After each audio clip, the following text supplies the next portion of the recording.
Eric Lopez here and in the circle on D1 softball in Oklahoma City for the Big 12 championship. Texas, Oklahoma, the Big 12 championship matchup final time. They will play in a Big 12 championship setting.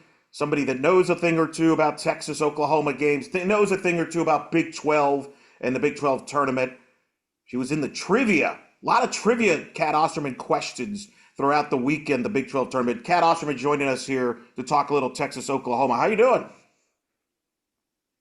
Doing good. It was a week of conference tournaments, and so got back last night from doing the first 8 games, first 8 games of the American Athletic Conference tournament. So that was fun.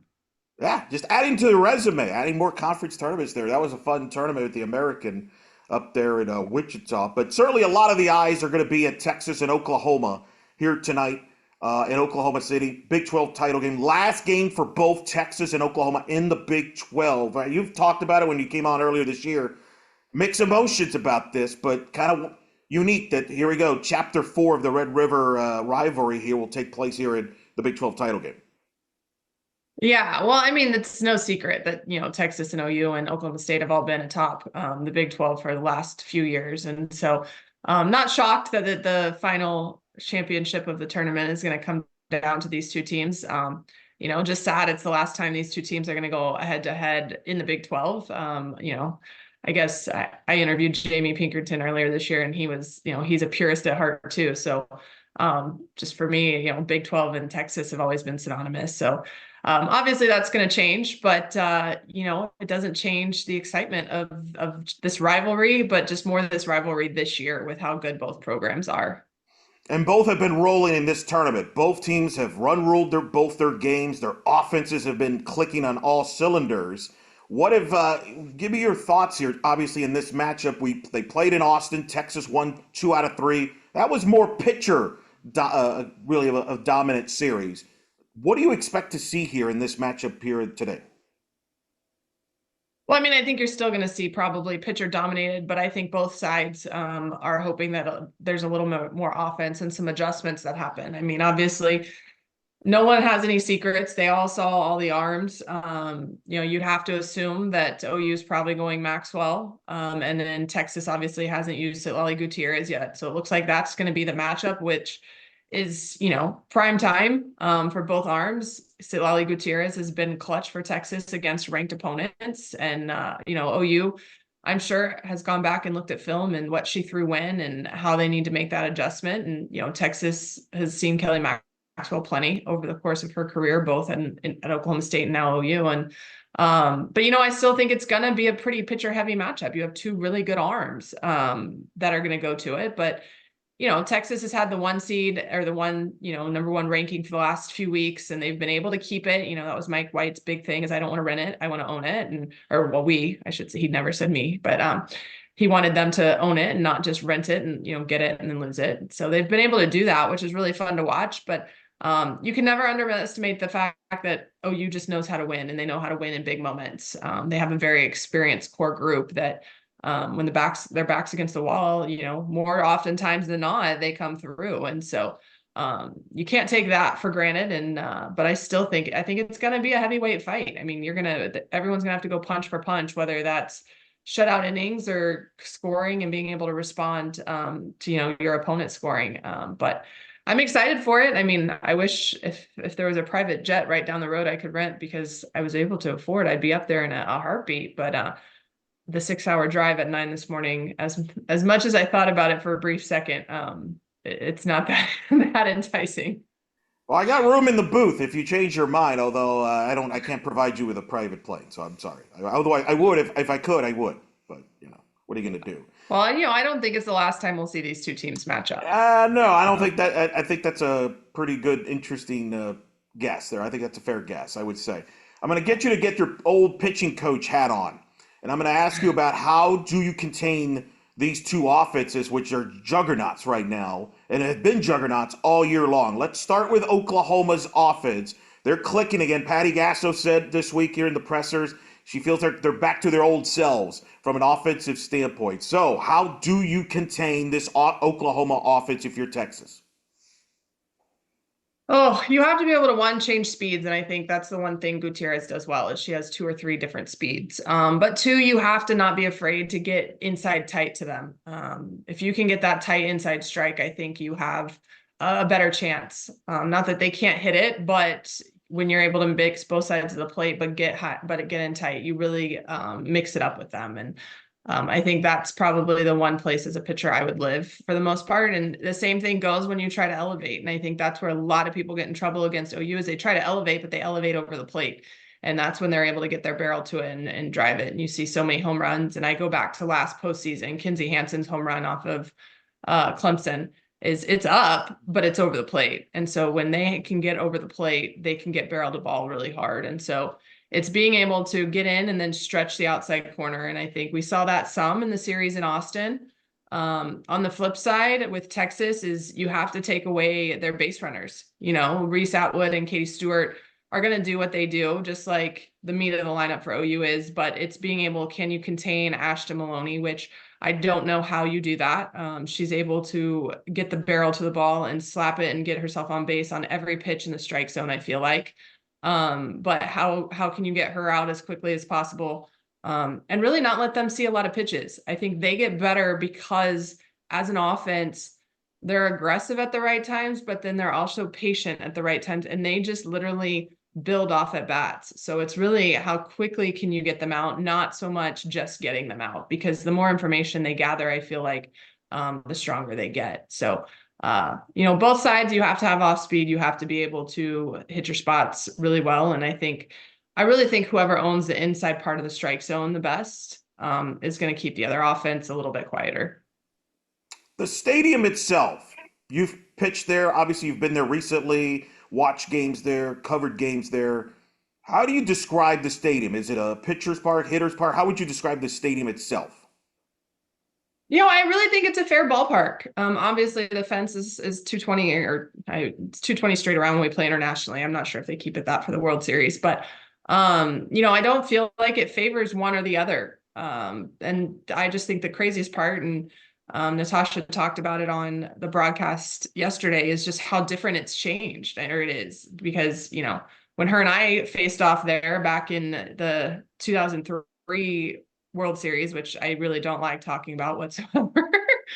um, when Tasha herself walked us off, halfway down the foul line, it was grassy knolls, and it was everyone's brothers and sisters on cardboard boxes or rolling down grassy hills, and now seats have expanded all the way down into there, and now there's the second level, and I think we had maybe one or two bleachers in the outfield towards the end of my career. And now obviously the whole outfield is bleachers out there. So it's pretty incredible what they do at that stadium. And I think the coolest part is just now it's its own entity. That is the softball capital of the world. It is the park that everybody dreams of playing in when you're a little girl. And even if you get to play there in travel ball, it's not the same when you get there in college.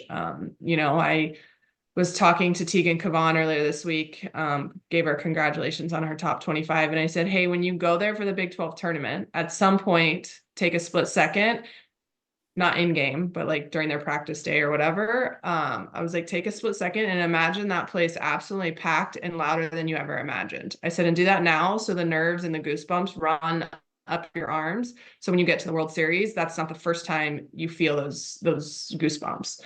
Because the way that stadium gets packed now, and it always has been, but the way that it gets packed now, it can be overwhelming. But it's a great thing for our sport. So really cool. I think it's now, what is it, Devon Park now? So Yes. it's actually has its own name, which is even, I saw some softball accounts on social media not happy about it, but you know what? Change is good, especially if it means we're getting some sponsorship and getting some support behind it marketing wise. So really cool now that we have somebody behind it. It's not just Hall of Fame Stadium.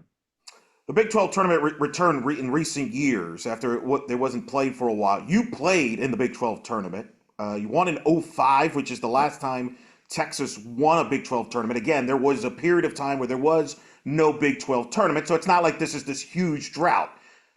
What do you remember about that winning that Big 12 tournament? Oh, I honestly don't remember. um, trying to remember '05. I know we I know we beat OU, but I don't think it was for the championship. I think it was the semifinal. And I remember if it's the same one I'm thinking, I mean, we won in '02, '03, and '05. But I know '02 we beat Nebraska. And I remember that one vividly because it was our first one and Kim OG was up to bat, was the last hitter up, and she had been like my arch nemesis all year, both of us as freshmen. So that one sticks out in my head way more than '05.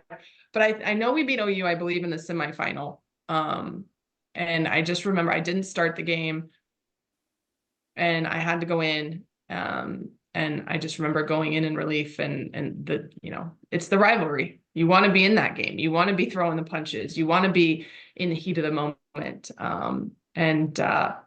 But I just know every time we go up there, we were fortunate that it was in Hall of Fame Stadium and it was a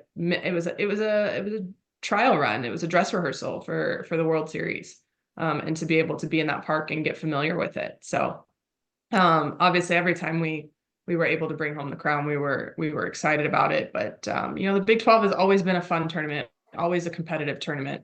And like I said, I don't think OU was our final game in '05. No, it was I could be Missouri. thinking It was about Missouri. It '03. was Okay. Missouri. Yeah. Yeah. Okay. So I am thinking right. So yeah, it was '05. Yeah. We played OU in the semis and you never know what's going to happen. It's just the way it is. But I'm glad it's back or it got brought back. Excited to see how it moves in the future, even with Texas OU leaving, but the Pac schools coming in because it'll keep it a really competitive tournament and a fun atmosphere. Yeah, I'm looking at it here. MVP, Kat Osterman. There you go. There you go. That I remember. You probably remember that. You probably got how many trophies you probably have somewhere in your house with those Big 12 MVPs there, for sure. You mentioned that you're going to play in the Big 12 tournament. If Oklahoma and Texas get to the World Series in a few weeks, it'll be the same stadium. Is that an advantage? Is that to get used, playing there, or is that overblown?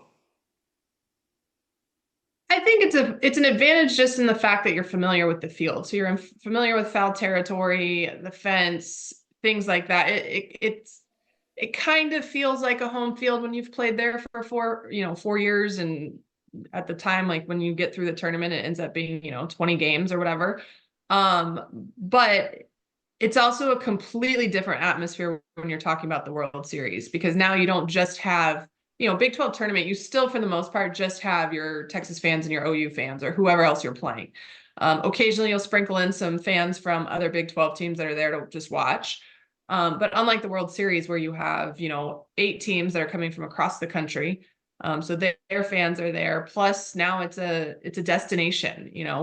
I was there not last year, but 2 years ago in 22. And I think it was Amanda Chittister and I were doing an appearance for USA Softball. And we had so many people say how this was on their bucket list. Like the World Series was a bucket list item that they just had to get to. And they really weren't fans of any team there, but they had been wanting to get to the World Series for so many years. And it finally worked out that they could. And it's just cool that, our sport and the championship now is a bucket list item for people. It's a destination for people to go to. And, some people go every year, even if their team's not in it, because they love college softball and what it provides. So that addition is a different element to where even though you've played the Big 12 tournament or other games on that field, it is not home field advantage when you have that many people in the stands, because it's not, that second level's not packed full for the Big 12 tournament. The loudness isn't there. Tonight I think will be kind of, probably the fullest it's going to be because OU's not real far from Oklahoma City. So they do always get that slight advantage. But again, it's a different atmosphere when you're talking about the energy that comes from the surrounding elements. Sure. The field part you get comfortable with. You've obviously covered the Big 12 this year. It's the last year. This is the one year that it's going to be, the Big 12 is going to be like this. Obviously, with Oklahoma, Texas, UCF, Houston, BYU, new members. Talking to a lot of people here in the Big 12, they believe they could get 6 to 7 bids to the NCAA tournament, which would be the most since 2011. Texas, I think, going to be the number 1 national seed, regardless of what happens in this game. Oklahoma could be the 2, could be the 3. Maybe Oklahoma, if they win, maybe have to try to push for the 1 seed. Oklahoma stayed in the mix for a top 8 national seed. Baylor in, UCF, Texas Tech, BYU, all in the mix to possibly get in. Maybe 2 of the 3 get in. Who knows What is your thoughts when you look back now at the 2024 Big 12 season? Well, I think with the addition of those three teams, everyone thought it was going to be more competitive, and it really was. BYU took down OU, and then you have Iowa State taking two of three from Oklahoma State. BYU upsetting Oklahoma State there in the tournament. So it really, top to bottom, was extremely competitive. Where I do really feel like there were years where there was a gap between the top four and the rest of the conference. And this year that gap was non-existent. And that really made it for a competitive season. And you saw where it came down to the wire on who actually won the regular season. Like, there were very few seasons in the last 14 years where the last weekend decided who won the regular season title. It was wrapped up the week before, if not two sometimes. So it's been pretty cool to see that competitive element back into it. That's what us old people are used to seeing, because we had Nebraska and Missouri and A&M, and it was competitive top to bottom back then too. And so I think the Big 12 has a chance.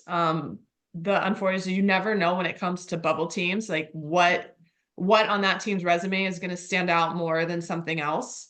I thought at the beginning of the year, Penn State was going to have a phenomenal year, and don't get me wrong, they had a really good year, but I think they're a bubble team. Absolutely. Yeah. And, is their win against Arkansas in like the second or third week of season weighed differently than, BYU's upset of Oklahoma State this weekend? Plus a win against Oklahoma. Like, they have two top 10 wins within the last, month or so. So it's just going to be interesting to see how the committee does it. And I think that's always the question mark, is like, what on somebody's resume puts them ahead of somebody else? That we don't know, but it will be exciting. I mean, I do definitely think the Big 12 deserves more than just the top four. I know why UCF should have a strong case for it. I think, you just look at the progress that Texas Tech has made under Craig Snyder, that Jen McFalls has done in Kansas. And, Gordon Eakin's always had a strong program at BYU, but coming into the Big 12, they did some great things. And I really think, I go back, I got to cover their series against Texas, and they were very shorthanded. Violet Zavatnik was out in concussion protocol. If I remember, they had a couple arms that were out.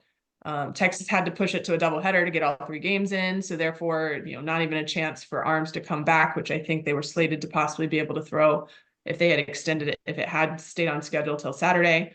So as season went on, they got stronger once they got healthy too. So I think they finished on a really strong note. And, I know that too. I've been on that side when I was coaching at Texas State, where our last 10 to 12, we went on a run. And then that's really what got us into the regional in Alabama in 16. So, there's so many things that play in your favor, and then other things that can't. So, but it's fun to, for Big 12 to have that conversation again, where it can be more than just four teams. Amen to that. And I got to figure all that out after this Big 12 title game. Figured it out for my last bracketology. Two quick things. Give me a key player on each side that maybe people don't bring up, but could be the difference in this game. Well, I've said it since the first weekend of season. I got to call OU when they were down in Puerto Vallarta. I think Riley Boone is way overlooked, underrated. I don't know. I think more eyes are on her this year now, because she's a senior too. But I think what she does down there in the bottom part of the lineup, and I know Patty switched it up, I think, in the last couple of weeks. So I don't know if she's still in the 9-hole. But her additions to what the offense is able to do, lost my vocabulary there, is, I think, sometimes not appreciated as much as it could be if she were a leadoff hitter. And then, for Texas, I think the talk has been so much about Reese Katie Stewart this year that I think people are forgetting what Mia Scott's doing. So I think in the 2-hole, keeping an eye on Mia Scott, because I still think a lot of times her at bats and what she's able to do will help spark that offense. Last question. I'm not going to ask you to pick the game, but I will ask you to fill in the blanks. Texas will win if blank. Oklahoma will win if blank. Oh, let's see. Well, did I stump you? Yeah, well, kind of. I mean, OU will win if Citlali Gutierrez is not on. Okay. I think the downfall has been when she's off. It's not been just by a little bit. Now granted, that's not the only way they can win, but Texas will win. I mean, Texas will win if Ashton Maloney can set the tone right out of the gate. There you go. Very good. I See think ya. that'll be a big difference too. I said Mia Scott, but I think Ashton Maloney moving to lead off is also a huge difference for Texas. Yeah, she sets the tone for that offense, and when they're rolling it, it's tough to Yeah. stop for sure. There. That's Kat Osterman joining us here on In the Circle, the D1 softball as we preview the Big 12 championship game, Texas and Oklahoma. Thanks for joining me here to talk a little Texas Oklahoma. No one better to talk Sooners and Great. Longhorns than you, and I will stop asking you questions so you can get ready to watch the game. But enjoy it, and we'll talk soon. All right, sounds good. Thanks for having me.